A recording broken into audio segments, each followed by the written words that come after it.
বর্তমান সমাজের লোকেরা তো শ্রমিকদের হক ঠকাই দিতে পারলে, তাকে বঞ্চিত করতে পারলে নিজেকে বুদ্ধিজীবী মনে করে। কথা বলতে হবে, ঠিক কিনা বলেন? আমার আফসোস লাগে যখন দেখি ঈদের সময় লোকেরা বাড়ি ঘরে যেতে না পেরে রাস্তায় নেমে বেতনের জন্য আন্দোলন করতে হয়। এর চাইতে আফসোস আর পরিতাপের তো আর কিছুই হতে পারে না। গার্মেন্টসের মালিকেরা, যারা একটা গার্মেন্টসের মালিক ছিল, এই শ্রমিকদের রক্ত ঘামের বিনিময়ে তারা আজকে 50টা গার্মেন্টসের মালিক হয়েছে। কথা ঠিক কিনা জোরে বলেন? তাদের ছেলেদের জন্য আলাদা গাড়ি, মেয়ের জন্য আলাদা গাড়ি, একের পর এক মিল ফ্যাক্টরি বর্ধিত করেছে, বাড়িয়েছে, এক্সটেনশন করেছে। সেখানে কোনো অভাব হয় নাই। শুধু শ্রমিকের বেতন দেওয়ার সময় অভাবের কোনো শেষ নাই, শুধু লস আর লস। কথা বলেন, ঠিক কিনা বলেন? লস আর লস, বেতন দেওয়ার তৌফিক নাই। অথচ বিদেশ থেকে মাথা পিছু শ্রমিকের জন্য 30 থেকে 40 হাজার টাকা ধার্য করে বায়ারদের থাকে চুক্তি করে, 50% কেটে দিয়া 20 থেকে 15 হাজার টাকার মধ্যে সেরে দেয়। বাংলাদেশে শ্রমিকদের যত অল্প মূল্যে সেরে দেওয়া যায়, গোটা পৃথিবীর কোন দেশে শ্রমিকদের এত অল্প মূল্যে সারা যায় না। মাঝে মাঝে ফ্যাক্টরিতে আগুন লাগে, আল্লাহর গজবে লাগে এগুলো। আমি সবার কথা বলি না, কিন্তু এমন অনেক জালেম আছে, লক্ষ লক্ষ টাকা নাইট ক্লাবে গিয়ে ফুর্তি করে উড়ায় দেয়, কিন্তু শ্রমিকের হক আদায় করে না। এমন জালেমের সমাজে আছে না? নাই। ইসলাম যদি কায়েম হয়, সব জালেমের সাজা হবে। ইসলাম যদি কায়েম না হয়, জালেম একের পর এক তৈরি হবে।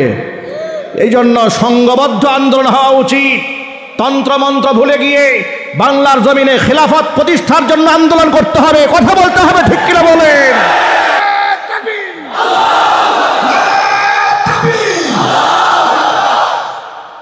আমার যুবক ভাইরা, যারা মানুষের হক নষ্ট করে, আল্লাহ পাক তাদেরকে হেদায়েত দান করুক, জোরে কোন আমিন।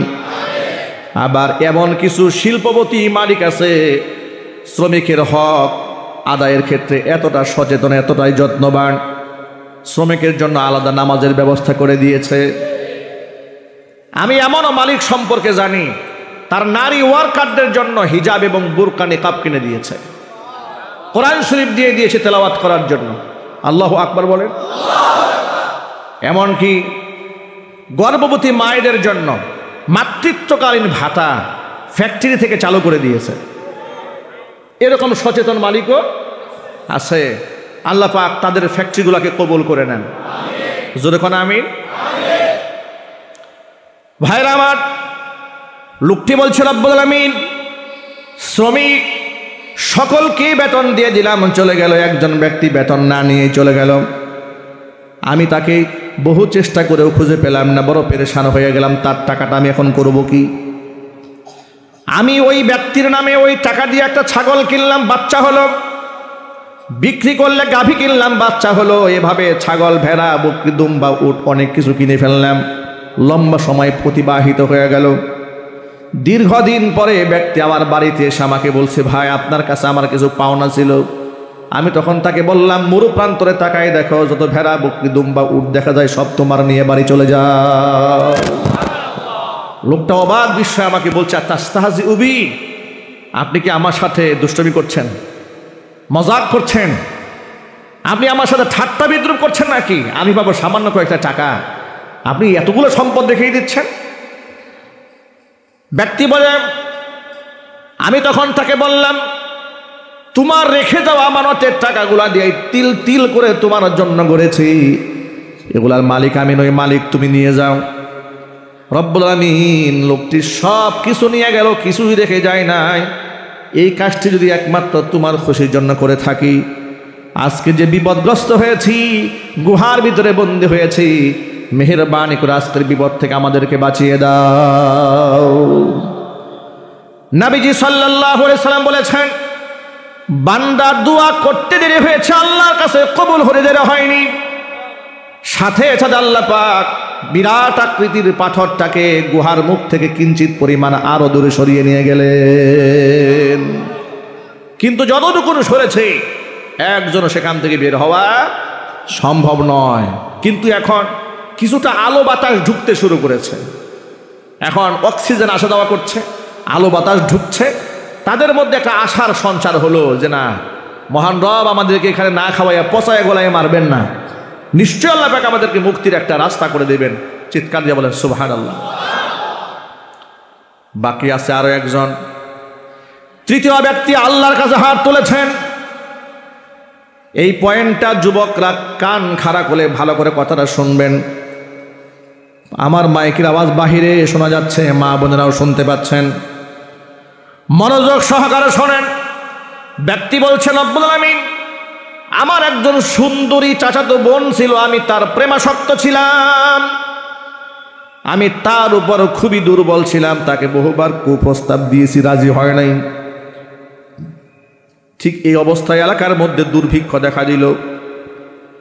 এলাকার অবস্থা এমন হয়ে গেল, ক্ষেত খামারে ফসল নাই, মানুষের পেটে খাবার নাই, পকেটে টাকা পয়সা নাই। কিন্তু আমি সম্পদশালী হওয়ার কারণে তখন আমার টাকা পয়সার অভাব নাই।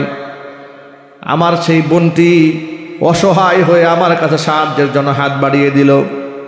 ভাই, ফ্যামিলির সদস্যদেরকে নিয়ে বড় কষ্টে আছে, আমাদেরকে কিছু সাহায্য করুন। এটাকে আমি গোল্ডেন মোমেন্ট মনে করলাম, সুবর্ণ সুযোগ হিসেবে গ্রহণ করলাম। তাকে বললাম, টাকা দিতে রাজি আছি, তবে যে প্রস্তাবে তুমি এতদিন রাজি হও নাই, প্রস্তাবে রাজি হয়ে যেতে হবে। প্রস্তাবে যদি রাজি হয়ে যাও তাহলে তোমাকে আমি 100 স্বর্ণ মুদ্রা দেব। বোনটি তার পরিবারের সদস্যদের অসহায়ত্বের কথা চিন্তা করে আমার প্রস্তাবে রাজি হয়ে গেল। 100 স্বর্ণ মুদ্রা দিয়ে দিলাম।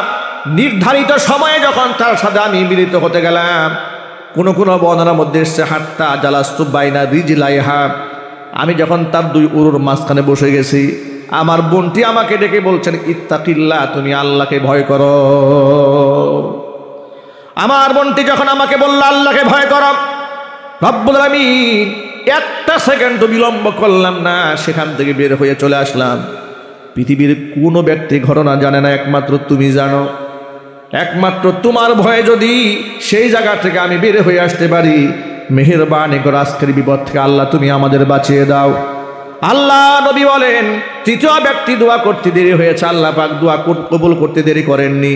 সাথে সাথে বিরাট আকৃতির পাথরখানা গর্তের মুখ থেকে সরায় নিয়ে 3 জন ব্যক্তির জন্য আল্লাহ পাক রাস্তা উন্মুক্ত করে দিলেন। বিপদ মুসিবতে সাহায্য চাইব কার কাছে? চিৎকার দিয়া বলেন আল্লাহর নবী রাহমাতুল লিল আলামিন আব্দুল্লাহ ইবনে আব্বাস রাইসুল মুফাসসিরিন তাকে ডেকে বলছেন, ইয়া গোলাম ইযা সাআলতা ফাসআলিল্লাহ, ও বৎস শোনো, তোমাদের কিছু চাওয়ার প্রয়োজন হইলে তোমরা আল্লাহর কাছেই চাবে। ওয়া ইযা ইসতাআনতা ফাসতাইন বিল্লাহ, যদি আশ্রয় প্রার্থনা করতে মনে চায়, সাহায্য প্রার্থনা করতে মনে চায়, তো আল্লাহর কাছে সাহায্য প্রার্থনা করবে। মনে রেখো, গোটা দুনিয়ার সমস্ত মানুষ মিলে যদি তোমার ক্ষতি সাধন করতে চান, আর আল্লাহ পাক যদি কল্যাণ সাধন করতে চান, দুনিয়ার সমস্ত মানুষ মিলেও তোমার ক্ষতি সাধন করতে পারবে না। আর আল্লাহ পাক যদি তোমার ক্ষতি সাধন করতে চান, আর গোটা দুনিয়ার সমস্ত মানুষ মিলেও যদি কল্যাণ সাধন করতে চান, তাহলে আল্লাহর ক্ষতির সামনে বিশ্বের সমস্ত মানুষ মিলেও তোমার কল্যাণ সাধন করতে পারবে না। ভালো মন্দের ফয়সালা কার পক্ষ থেকে হয়? আর জোরে বলুন, কার পক্ষ থেকে হয়? ওয়াল কদরি খায়রিহি ওয়া শাররিহি মিনাল্লাহি তাআলা, ভালো মন্দ সব কিছুর একমাত্র মালিককে, আল্লাহর কাছ থেকেই ফয়সালা হয়। সুতরাং চাওয়ার প্রয়োজন হয়েছে, আল্লাহর কাছ থেকে চান। সাহায্য প্রার্থনা করার প্রয়োজন হয়েছে, আল্লাহর কাছেই সাহায্য প্রার্থনা করে।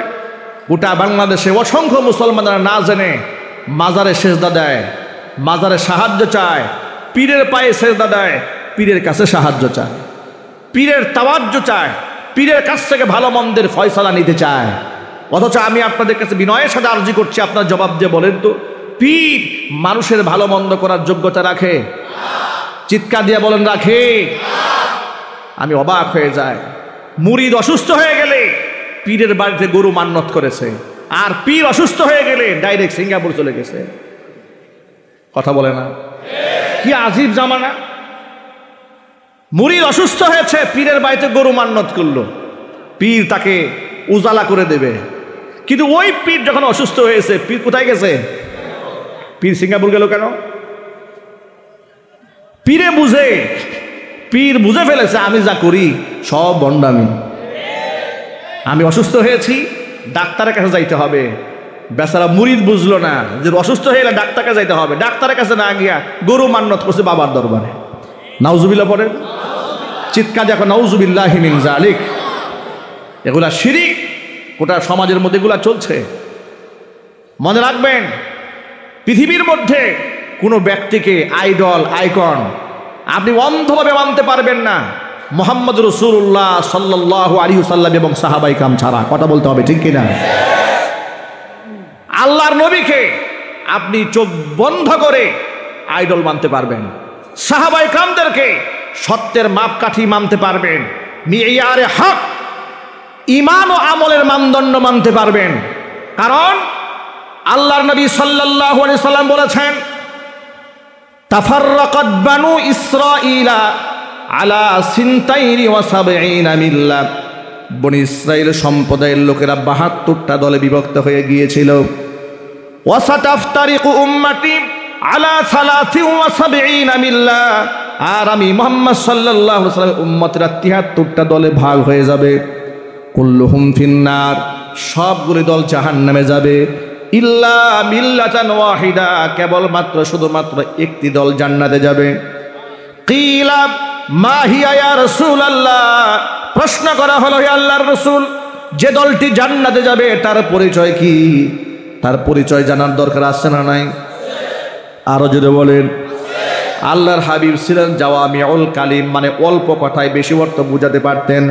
হুজুর বললেন, মা আনা আলাইহি ওয়া আসহাবি, যে আদর্শের উপর আমি নবীজি আছি, যে আদর্শের উপর আমার সাহাবায়ে কেরাম আছে, যে নীতিমালার উপরে, যে আমালের উপরে, যে আকীদা বিশ্বাসের উপরে আমি নবী মুহাম্মদ সাল্লাল্লাহু আলাইহি ওয়াসাল্লাম আছি, আমার সাহাবীরা আছেন, ওই আদর্শিক কাতারটাই জান্নাতীদের কাতার, ওই আদর্শিক দলটাই জান্নাতীদের দল।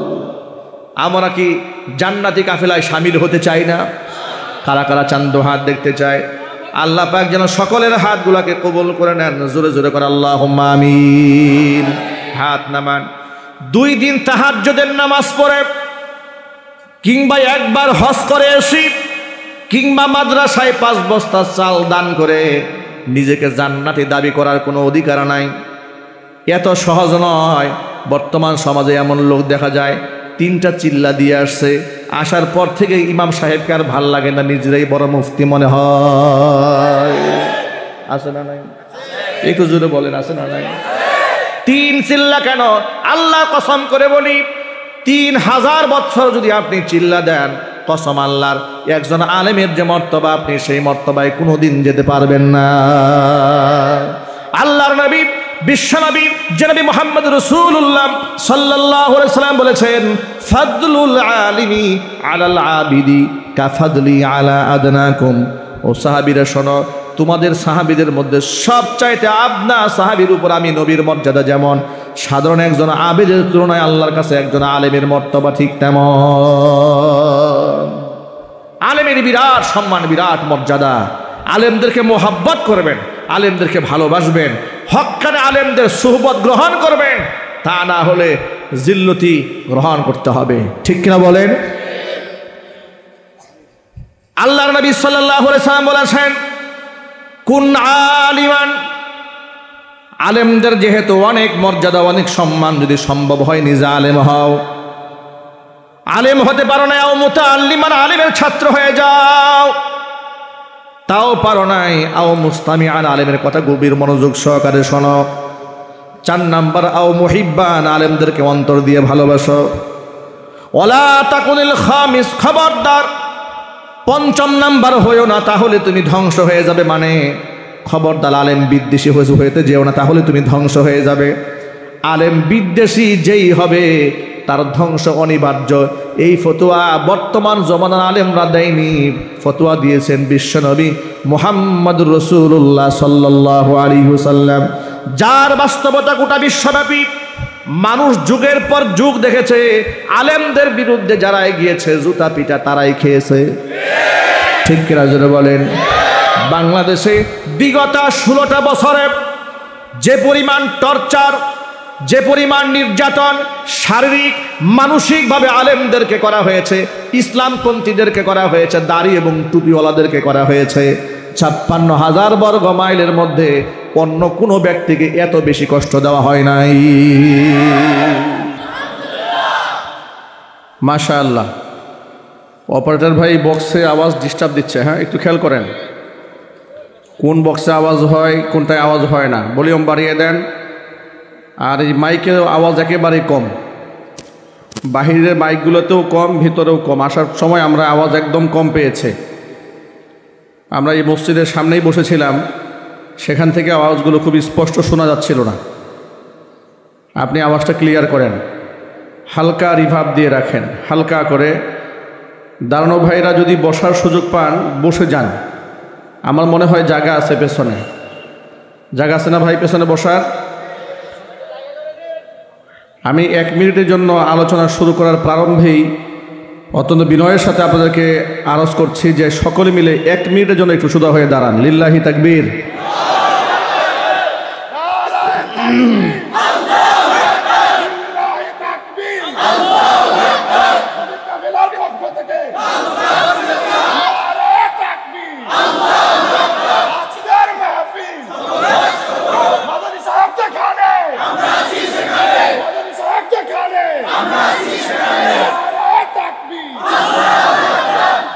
মাশাআল্লাহ। যিনি যেখানে আছেন আপনারা খেয়াল করুন কার সামনে ফাঁকা আছে। যার সামনে ফাঁকা আছে তিনি 1 কদম করে সামনে এগিয়ে আসুন। আর এই ফাঁকে যে সমস্ত ভাইরা বাহিরে দাঁড়িয়েছিলেন কেউ দাঁড়িয়ে থাকবেন না, আপনারা প্যান্ডেলের ভিতরে ঢুকে যান। আপনাদের প্যান্ডেলের মধ্যে ভিতরে ঢুকিয়ে দেওয়ার জন্য এই সুযোগটি তৈরি করে দেওয়া হয়েছে। হ্যাঁ বসে যান ভাই, বসে মহাব্বতে বসে পড়েন। প্রত্যেকেই পকেট সাবধান, মোবাইল সাবধান। ওয়াজ মাহফিলে কিন্তু সবাই ওয়াজ শুনতে আসে না, কথা ঠিক কিনা বলেন? সবাই যদি ওয়াজ শুনতে আসতো তাহলে কোনো মাহফিল থেকে মোবাইল চুরি হতো না। সবাই যদি ওয়াজ শুনতে আসতো তাহলে ওয়াজ মাহফিলে বক্তাকে বাধা দিয়া কেউ সম্মান নিয়ে বাড়ি ফিরে যেতে পারতো না। ঈমানকে মজবুত করতে হবে। আল্লাহ তাআলা আমাদেরকে সুযোগ তৈরি করে দিয়েছেন। এখন আমাদের কেউ স্টেজে ওঠার আগে কানে এ কথা বলে না, হুজুর দিনকাল ভালো নয়, একটু দেখে শুনে ওয়াজ করে। কেউ আমাদেরকে স্লিপ দেয় না, থানা থেকে আমাদেরকে এখন আর কেউ ফোন দেয় না। কোনো নেতারা অহংবোধে স্টেজে আসে না বাধা দেওয়ার জন্য। কারণ বর্তমানে যারা আছে তারা অনেকে বুঝে ফেলেছে বিগত জীবনে যারা আলেমদের সাথে বেয়াদবি করেছে তারা কি পরিমাণ অসম্মানিত হয়েছে। সুতরাং কোরআনে কারিমের কথা হবে, সেখানে আর কোনো বাধা সৃষ্টি করা হবে না ইনশাআল্লাহ। যদি কেউ করতে আসে, আপা গেছে যে পথে তাকে পাঠিয়ে দেওয়া হবে সেই পথে। আপনারা কি প্রস্তুত আছেন কিনা আমি দুহাত দেখতে চাচ্ছি। আল্লাহ তাআলা আমাদের ইমানি শক্তিকে আরো বৃদ্ধি করে দেন, জোরে বলেন আমিন। এই যে বক্সের আওয়াজ তো কম, অপারেটর ভাই আমি কিন্তু আওয়াজ পাচ্ছি না, আমার কানে কোনো আওয়াজ পাচ্ছি না, স্টেজে কোনো আওয়াজ নাই। ভেতরে পর্যাপ্ত সাউন্ড দেন। স্টেজ মনিটর দেওয়া দরকার ছিল, ছোট ছোট দূরে মনিটর দিলে কাজ হতো। একেবারে ঘুরাই দিলে নয়েজ দেবে, একটু অ্যাঙ্গেল করে দেন তাহলে নয়েজ দেবে না। 2 পাশ থেকে 2টা অ্যাঙ্গেল করে দেন, এইটাও হালকা অ্যাঙ্গেল করে দেন, আওয়াজ দেন, তাহলে নয়েজ দেবে না। হ্যাঁ ডান বাম পাশেরটাও দেন। আওয়াজ আবার বন্ধ হয়ে গেছে, এটা আওয়াজ ঠিক করেন। প্রিয় ভাইরা, আজকে মন খুলে অনেক কথা বলা হবে ইনশাল্লাহ। বর্তমান সমাজের লোকেরা তো শ্রমিকদের হক ঠকাই দিতে পারলে, তাকে বঞ্চিত করতে পারলে নিজেকে বুদ্ধিজীবী মনে করে। কথা বলতে হবে ঠিক কিনা বলেন। আমার আফসোস লাগে যখন দেখি ঈদের সময় লোকেরা বাড়ি ঘরে যেতে না পেরে রাস্তায় নেমে বেতনের জন্য আন্দোলন করতে হয়। এর চাইতে আফসোস আর পরিতাপের তো আর কিছুই হতে পারে না। গার্মেন্টসের মালিকেরা যারা একটা গার্মেন্টসের মালিক ছিল, এই শ্রমিকদের রক্ত ঘামের বিনিময়ে তারা আজকে 50টা গার্মেন্টসের মালিক হয়েছে। কথা ঠিক কিনা জোরে বলেন। তাদের ছেলেদের জন্য আলাদা গাড়ি, মেয়ের জন্য আলাদা গাড়ি, একের পর এক মিল ফ্যাক্টরি বর্ধিত করেছে, বাড়িয়েছে, এক্সটেনশন করেছে। সেখানে কোনো অভাব হয় নাই। শুধু শ্রমিকের বেতন দেওয়ার সময় অভাবের কোনো শেষ নাই, শুধু লস আর লস। কথা বলেন ঠিক কিনা বলেন। লস আর লস, বেতন দেওয়ার তৌফিক নাই। অথচ বিদেশ থেকে মাথা পিছু শ্রমিকের জন্য 30 থেকে 40 হাজার টাকা ধার্য করে বায়ারদের থাকে চুক্তি করে, 50% কেটে দিয়া 20 থেকে 15 হাজার টাকার মধ্যে সেরে দেয়। বাংলাদেশে শ্রমিকদের যত অল্প মূল্যে সেরে দেওয়া যায়, গোটা পৃথিবীর কোন দেশে শ্রমিকদের এত অল্প মূল্যে সারা যায় না। মাঝে মাঝে ফ্যাক্টরিতে আগুন লাগে, আল্লাহর গজবে লাগে এগুলো। আমি সবার কথা বলি না, কিন্তু এমন অনেক জালেম আছে লক্ষ লক্ষ টাকা নাইট ক্লাবে গিয়ে ফুর্তি করে উড়ায় দেয়, কিন্তু শ্রমিকের হক আদায় করে না। এমন জালেমের সমাজে আছে না? নাই। ইসলাম যদি কায়েম হয়, সব জালেমের সাজা হবে। ইসলাম যদি কায়েম না হয়, জালেম একের পর এক তৈরি হবে। এই জন্য সংঘবদ্ধ আন্দোলন হওয়া উচিত। তন্ত্রমন্ত্র ভুলে গিয়ে বাংলার জমিনে খেলাফত প্রতিষ্ঠার জন্য আন্দোলন করতে হবে। কথা বলতে হবে ঠিক কিনা বলেন।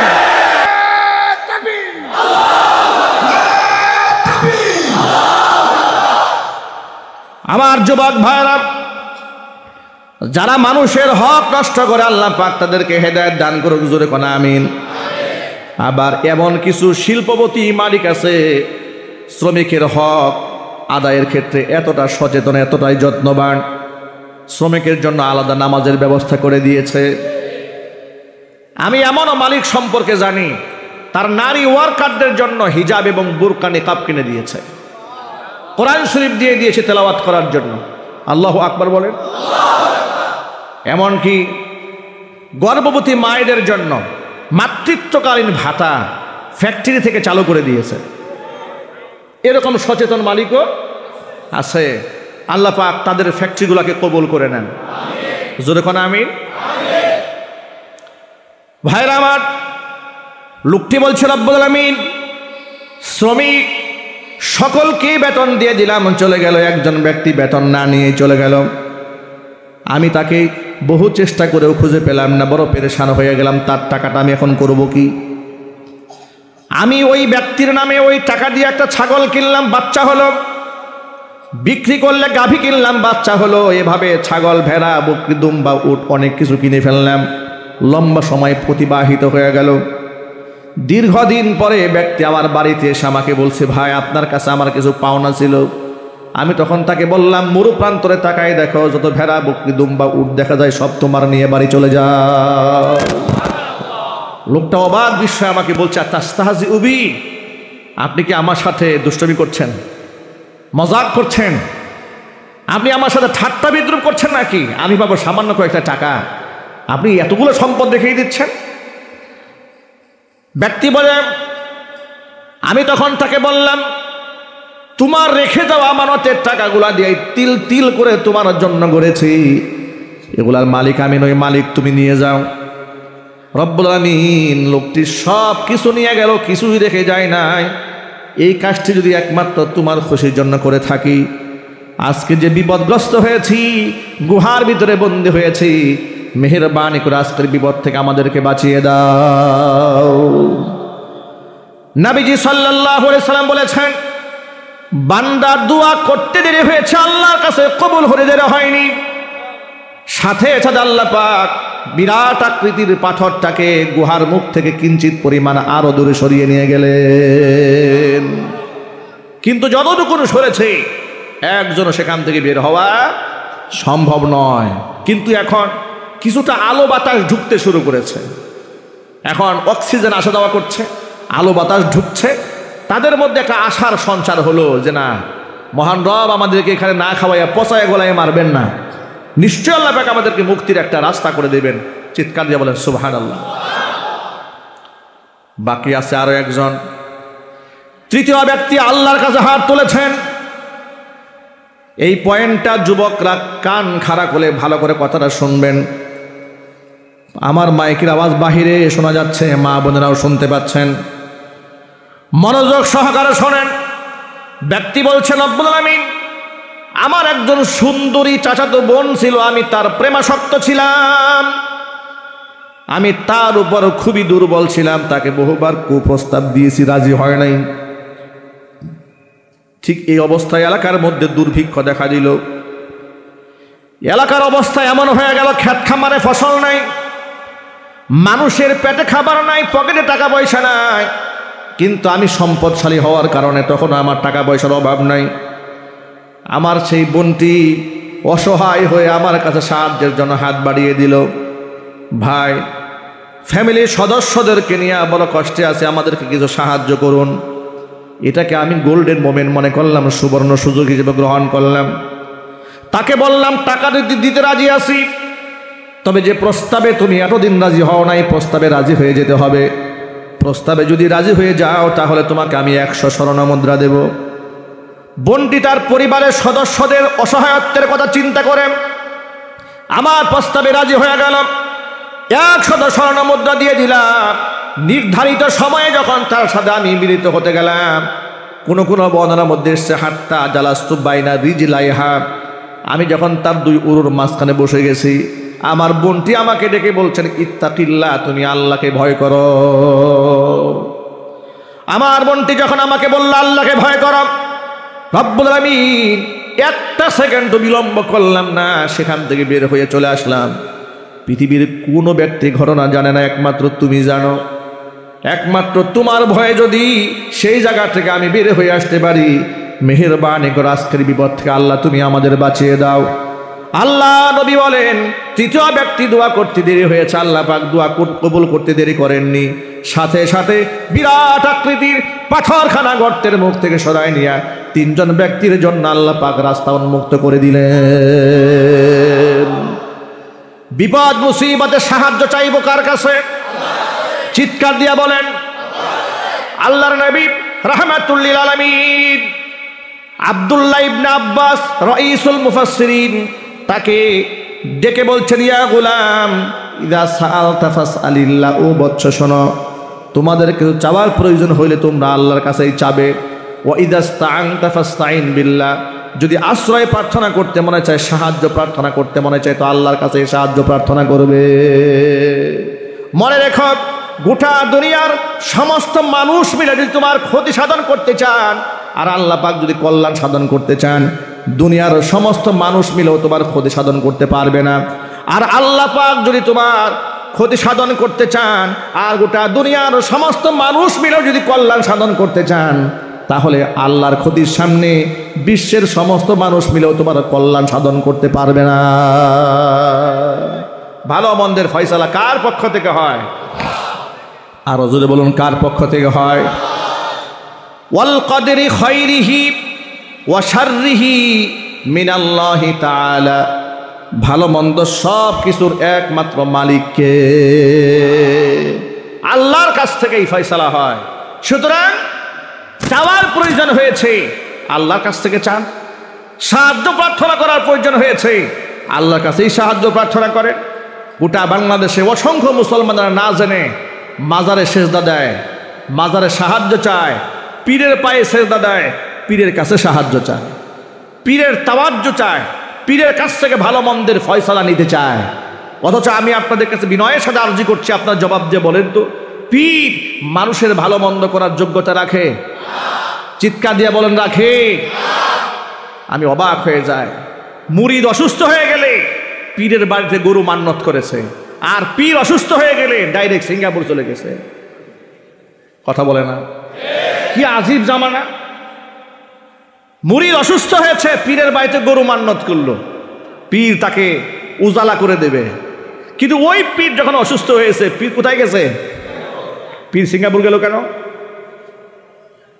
পীরে বুঝে, পীর বুঝে ফেলেছে আমি যা করি সব ভণ্ডামি। আমি অসুস্থ হয়েছি, ডাক্তারের কাছে যাইতে হবে। বেচারা মুরিদ বুঝলো না যে অসুস্থ হয়ে গেলে ডাক্তারের কাছে যাইতে হবে। ডাক্তারের কাছে না গিয়া গরু মান্নত করছে বাবার দরবারে। নাউজুবিল্লাহ পড়েন, চিৎকার দেখো নাউজুবিল্লাহি মিন যালিক। এগুলা শিরিক, গোটা সমাজের মধ্যে এগুলা চলছে। মনে রাখবেন, পৃথিবীর মধ্যে কোনো ব্যক্তিকে আইডল, আইকন আপনি অন্ধভাবে মানতে পারবেন না মুহাম্মদ রাসূলুল্লাহ সাল্লাল্লাহু আলাইহি ওয়াসাল্লাম এবং সাহাবায়ে কেরাম ছাড়া। কথা বলতে হবে, ঠিক কিনা? আল্লাহর নবীকে আপনি চোখ বন্ধ করে আইডল মানতে পারবেন, সাহাবায়ে কেরামদেরকে সত্যের মাপকাঠি মানতে পারবেন, মিয়ারে হক ঈমান ও আমলের মানদণ্ড মানতে পারবেন। কারণ আল্লাহর নবী সাল্লাল্লাহু আলাইহি ওয়াসাল্লাম বলেছেন, তাফাররাকাত বানু ইসরাঈলা আলা সিনতাইনি ওয়া সাবঈনা মিল্লাহ। বনি ইসরাইল সম্প্রদায়ের লোকেরা ৭২টা দলে বিভক্ত হয়ে গিয়েছিল। ওয়া সাতাফতারিকু উম্মতি আলা ৭৩ মিল্লাহ। আর আমি মুহাম্মদ সাল্লাল্লাহু আলাইহি ওয়াসাল্লামের উম্মতরা ৭৩টা দলে ভাগ হয়ে যাবে। কুল্লুহুম ফিন্নার, সবগুলি দল জাহান্নামে যাবে। ইল্লা মিল্লাতান ওয়াহিদা, কেবলমাত্র শুধুমাত্র একটি দল জান্নাতে যাবে। কিলা মা হিয়া ইয়া রাসূলুল্লাহ, প্রশ্ন করা হলো হে আল্লাহর রাসূল, যে দলটি জান্নাতে যাবে তার পরিচয় কি? তার পরিচয় জানার দরকার আছে না নাই? আরো যদি বলেন। আল্লাহর হাবিব ছিলেন জাওয়ামিউল কালিম, মানে অল্প কথায় বেশি অর্থ বুঝাতে পারতেন। হুজুর বললেন, মা আনা আলাইহি ওয়া আসহাবি, যে আদর্শের উপর আমি নবীজি আছি, যে আদর্শের উপর আমার সাহাবায়ে কেরাম আছে, যে নীতিমালার উপরে, যে আমালের উপরে, যে আকীদা বিশ্বাসের উপরে আমি নবী মুহাম্মদ সাল্লাল্লাহু আলাইহি ওয়াসাল্লাম আছি, আমার সাহাবীরা আছেন, ওই আদর্শিক কাতারটাই জান্নাতীদের কাতার, ওই আদর্শিক দলটাই জান্নাতীদের দল। আমরা কি জান্নাতি কাফেলায় শামিল হতে চাই না? কারা কারা চান্দ হাত দেখতে চায়?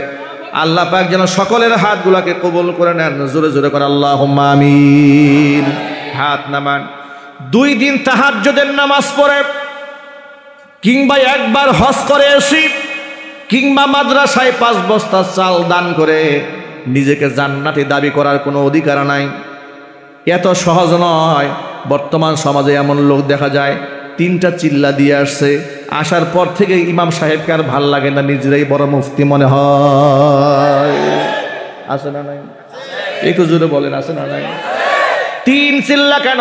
আল্লাহ কসম করে বলি, 3000 বছর যদি আপনি চিল্লা দেন, কসম আল্লাহর, একজন আলেমের যে মর্তবা, আপনি সেই মর্তবায় কোনোদিন যেতে পারবেন না। আল্লাহর নবী, বিশ্বনবী জনাবি মুহাম্মদ রাসূলুল্লাহ সাল্লাল্লাহু আলাইহি ওয়াসাল্লাম বলেছেন, ফাদলুল আলিমি আলাল আবিদি কাফাদলি আলা আদনাকুম। ও সাহাবীরা শোনো, তোমাদের সাহাবীদের মধ্যে সবচাইতে আপনা সাহাবীর উপর আমি নবীর মর্যাদা যেমন, সাধারণ একজন আবেদের তুলনায় আল্লাহর কাছে একজন আলেমের মর্তবা ঠিক তেমন। আলেমের বিরাট সম্মান, বিরাট মর্যাদা। আলেমদেরকে মোহাব্বত করবেন, আলেমদেরকে ভালোবাসবেন, হক্কানে আলেমদের সুহবত গ্রহণ করবেন, তা না হলে জিল্লতি গ্রহণ করতে হবে। ঠিক কিনা বলেন? আল্লাহর নবী সাল্লাল্লাহু আলাইহি ওয়াসাল্লাম বলেছেন, কুন আলিমান। আলেমদের যেহেতু অনেক মর্যাদা, অনেক সম্মান, যদি সম্ভব হয় নিজে আলেম হও। আলেম হতে পারো না, আও মুতাআল্লিমান, আলেমের ছাত্র হয়ে যাও, তাও পারো নাই, আও মুস্তামিআন, আলেমের কথা গভীর মনোযোগ সহকারে শোনো। 4 নাম্বার, আও মুহিব্বান, আলেমদেরকে অন্তর দিয়ে ভালোবাসো। ওয়ালা তাকুনিল খামিস, খবরদার 5ম নাম্বার হয়েও না, তাহলে তুমি ধ্বংস হয়ে যাবে। মানে খবরদার আলেম বিদ্বেষী হইতে যেও না, তাহলে তুমি ধ্বংস হয়ে যাবে। আলেম বিদ্বেষী যেই হবে তার ধ্বংস অনিবার্য। এই ফতোয়া বর্তমান জমানার আলেমরা দেয়নি, ফতোয়া দিয়েছেন বিশ্বনবী মুহাম্মদুর রাসূলুল্লাহ সাল্লাল্লাহু আলাইহি ওয়াসাল্লাম, যার বাস্তবতা গোটা বিশ্বব্যাপী। মানুষ যুগের পর যুগ দেখেছে, আলেমদের বিরুদ্ধে যারা এগিয়েছে জুতা পিটা তারাই খেয়েছে। ঠিক কিনা জোরে বলেন? বাংলাদেশে বিগত 16টা বছরে যে পরিমাণ টর্চার, যে পরিমাণ নির্যাতন শারীরিক মানসিকভাবে আলেমদেরকে করা হয়েছে, ইসলামপন্থীদেরকে করা হয়েছে, দাড়ি এবং টুপিওয়ালাদেরকে করা হয়েছে, 56,000 বর্গ মাইলের মধ্যে অন্য কোনো ব্যক্তিকে এত বেশি কষ্ট দেওয়া হয় নাই।